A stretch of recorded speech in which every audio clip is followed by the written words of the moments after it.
Bonjour à tous, aujourd'hui dans cette vidéo on va parler des lampes en minéraux puisque les minéraux peuvent également être sous forme de lampes. Donc les lampes les plus connues sont les lampes de sel qu'on appelle les lampes de sel d'Himalaya ou aussi lampes de sel rose. Alors les lampes de sel ils sont présentes pour purifier l'air d'une pièce de votre habitation suivant l'endroit où vous la mettez, d'accord? Et puis la lampe de sel elle apporte également de l'énergie positive, de la vitalité, et puis c'est également une lampe qui apporte le bien-être et qui absorbe en fait l'humidité. Quand les pièces sont trop humides, eh bien la lampe de sel absorbe en fait l'humidité.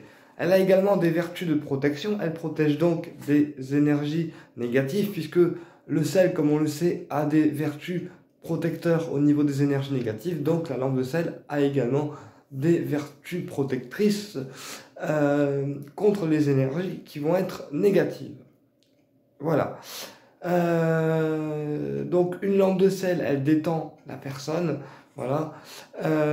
Et puis elle diffuse aussi une énergie positive dans la pièce. Donc plus elle va être allumée, plus elle va diffuser en fait son énergie positive.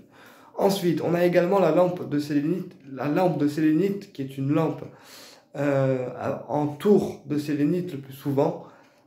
Donc la sélénite c'est une pierre qui va calmer en fait les angoisses, qui va calmer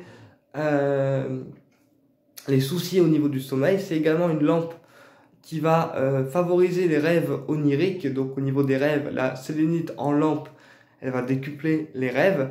Et puis la sélénite en lampe elle va aussi favoriser votre côté télépathique puisque la lampe en sélénite, elle va aussi enregistrer vos pensées et permettre une meilleure télépathie pour ceux ou celles qui souhaitent la développer. Voilà.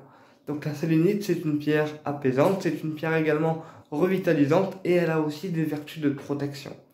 Elle amène une meilleure sérénité, la sélénite. Voilà.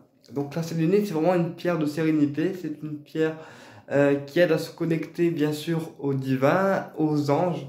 Donc avoir une lampe de sélénite dans sa chambre par exemple, ça peut aider à dormir et à avoir des rêves un peu plus lucides et surtout détendre le corps et l'esprit avant de se coucher.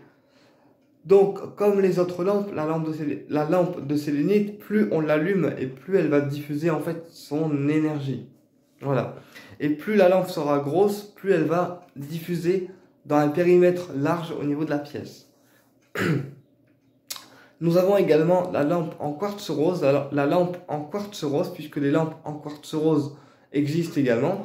Donc la lampe de quartz rose, elle va être très bonne à allumer pour les personnes qui sont stressées, qui sont angoissées, qui sont nerveuses, qui ont des soucis de sommeil ou qui ont des soucis au niveau de l'amour d'elles-mêmes, voilà, qui ont besoin de réconfort. Eh bien la lampe de quartz rose va être un idéal pour ces personnes-là. La lampe de quartz rose, elle permet de calmer l'anxiété chez les personnes, de calmer la nervosité et vraiment d'avoir un sommeil réparateur avec des énergies douces. Voilà. Le quartz rose, c'est également une pierre de réconfort, donc l'avoir sous forme de lampe, ça va vraiment réconforter la personne, par exemple après une dure journée, pour permettre de décontracter le corps et l'esprit et du coup balayer en fait la nervosité.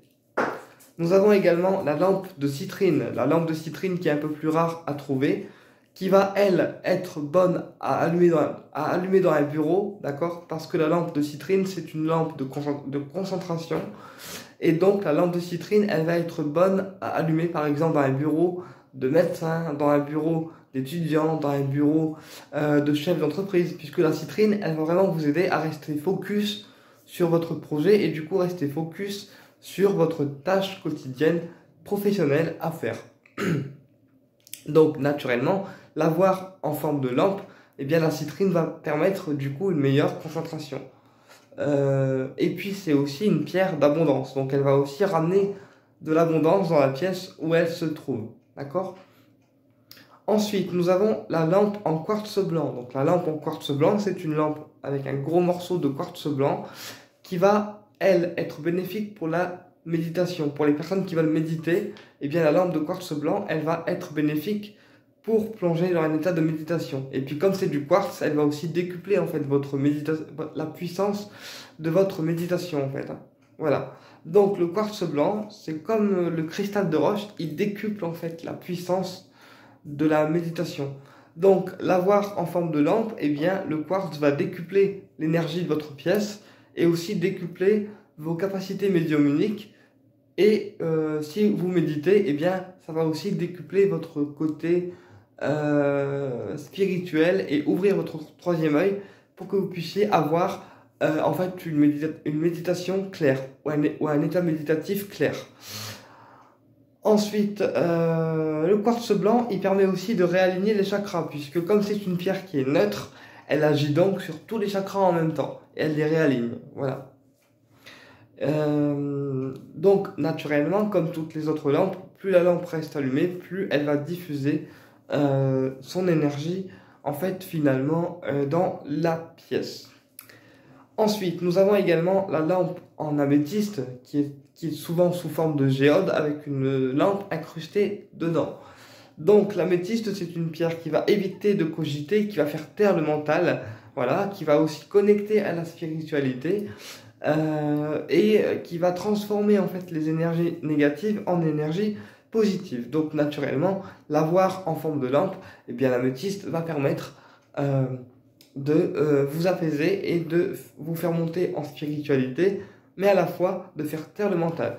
Attention cependant, pour les personnes qui cogitent beaucoup, qui ont du mal à dormir et qui sont très spirituelles, je vous déconseille l'améthyste. Pourquoi? Puisque si vous êtes une personne déjà très spirituelle, eh bien vous allez encore plus monter en spiritualité avec l'améthyste et du coup vous risquez de faire des rêves un petit peu bizarres dans le sens où comme votre âme elle voyage pendant la nuit, eh bien l'améthyste va vous donner des rêves qui vont être oniriques, donc au niveau de la tête et du chakra couronne, voilà, puisque le violet c'est le chakra couronne, mais comme vous êtes très spirituel, vous allez monter très très très haut, et du coup vous risquez de faire des rêves et de passer des nuits pas très agréables, puisque pendant que le corps est au repos, eh bien le chakra couronne, donc la tête, travaille, ok?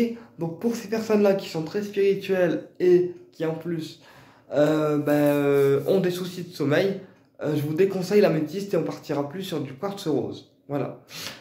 Voilà, en fait c'était une vidéo sur les lampes en minéraux que vous pouvez retrouver le plus couramment. Après on a aussi des lampes d'agate bleue. Donc l'agate bleue c'est une pierre qui va apaiser aussi, qui va du coup ramener à la communication et qui va faciliter les rencontres amicales et les rencontres amoureuses. Donc l'avoir en forme de lampe, l'agate bleue porte chance, elle facilite la communication et elle facilite aussi les rencontres amoureuses et amicales. Voilà. Écoutez, j'espère que cette vidéo vous a éclairé et je vous dis à très bientôt pour une prochaine vidéo. Au plaisir de vous retrouver.